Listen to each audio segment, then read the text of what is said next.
you swear or affirm to tell the truth, nothing but the truth in this proceeding? I do. Great, go ahead. And as just a couple of procedural things, we did have a revised staff report, and Janet forwarded that to you, I believe, a couple of days ago, maybe yesterday. Did you receive that? Yes, I did. And what was the date of the revised staff report again? Yesterday, 21st. The 21st, okay. So, yeah, consider the staff report in minutes of the record that I was 21st staff report, because I don't have any objections over that being the staff report. Okay, here again, that's the staff report. Okay, thank you. And I do have a PowerPoint presentation, and you've been provided a copy of that as well. Yes. Yes. Yep, I'm Lisa Klein. I'm a land planner, and I'm under contract with the city to process development review applications. Janet's pulling up the PowerPoint here.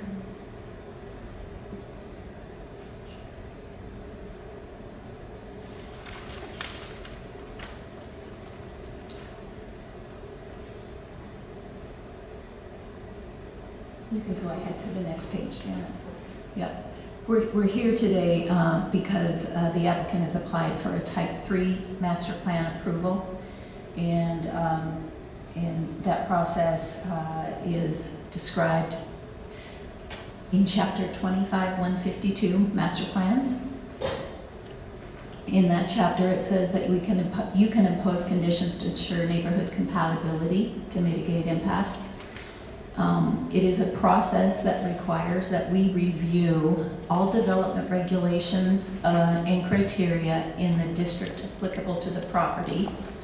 In addition to that, we review the comprehensive plan for consistency and a special focus on the applicable village that the property is within. So a couple of slides just to orient you where we are.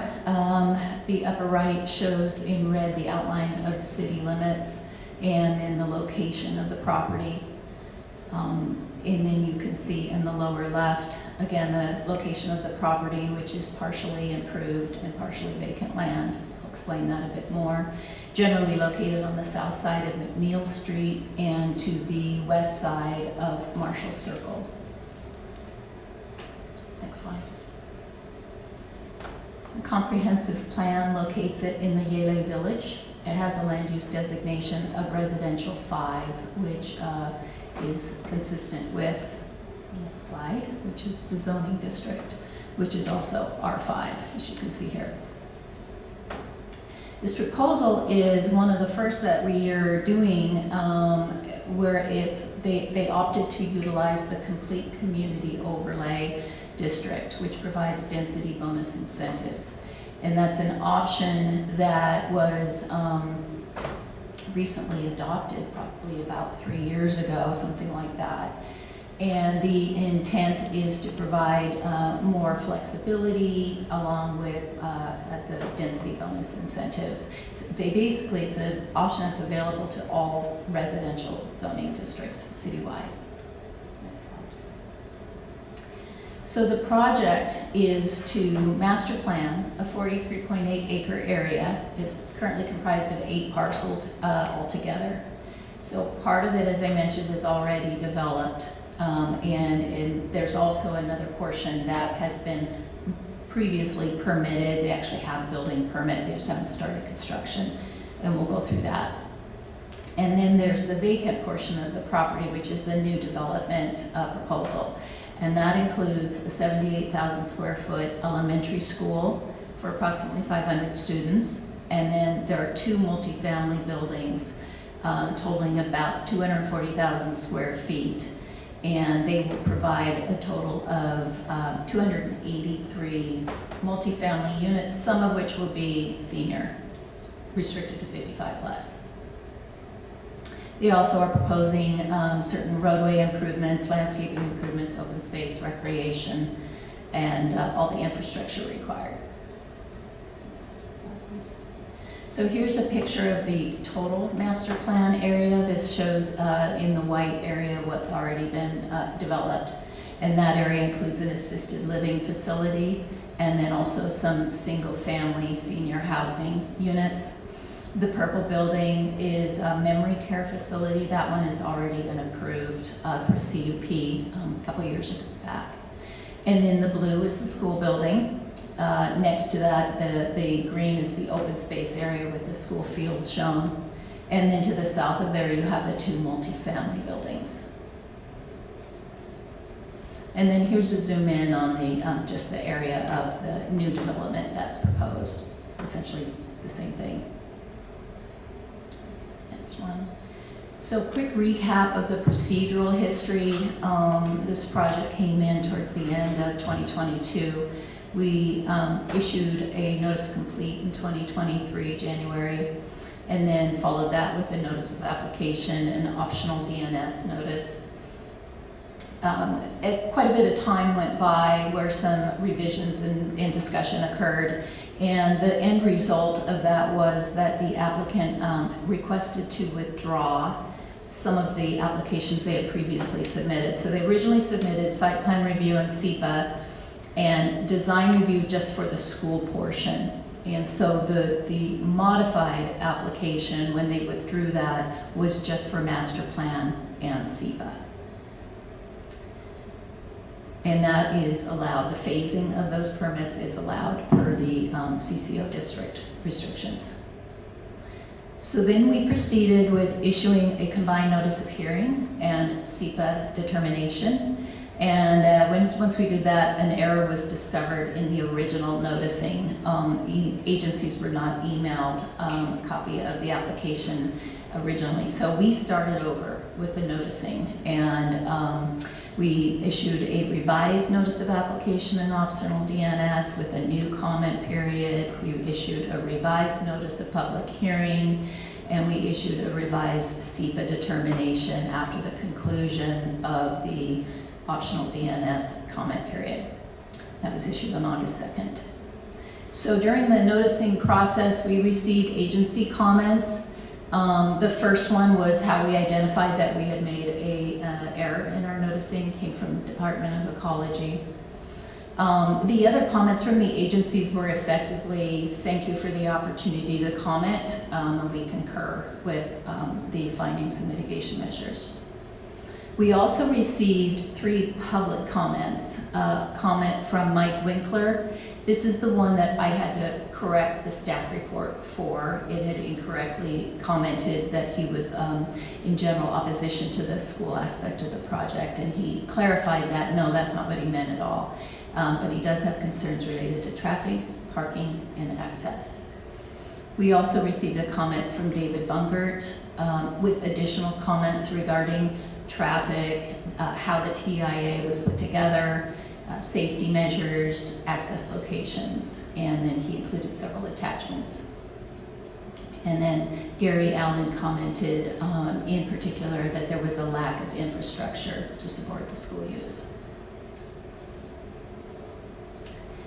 So again, for master plan consistency evaluation, there are 2 areas I'm going to go into now, which talk specifically about how the proposal is consistent. First with the development regulations, and then secondly with the comprehensive plan.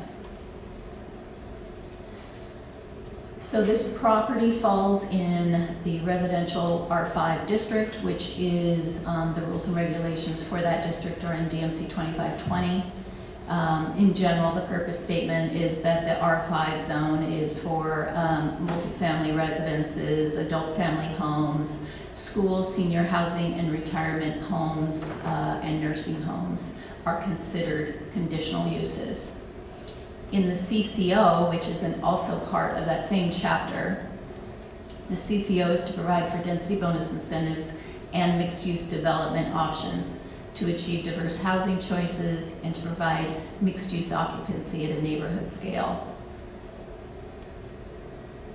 Next slide, please.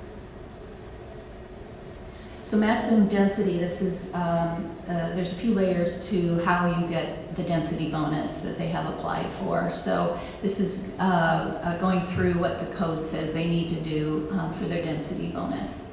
So first of all, the underlying zoning is 5.5 DUs per acre.